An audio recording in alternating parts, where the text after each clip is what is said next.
आइए, हेलो, प्रणाम, नमस्कार। हम सभी कलाकार के साथ एक कौन गांव है? कांटा बाजार गांव।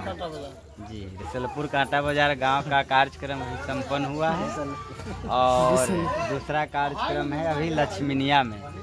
तो हम लोग बस प्रोग्राम संपन्न है और क्या कहते हैं, खाना का व्यवस्था हो रहा है। खाना खाएंगे। जा रहे हैं ठूसने।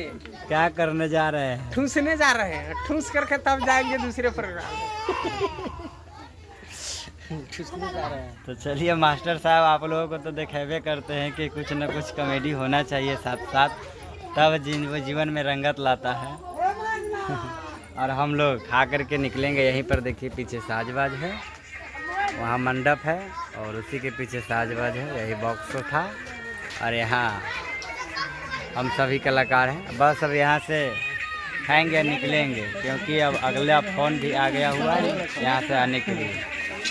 तो यही सब दिखाते हुए प्रोग्राम नहीं दिखा पाए हैं, लाइव नहीं आए हैं, क्योंकि यहाँ नेट कम चलता है।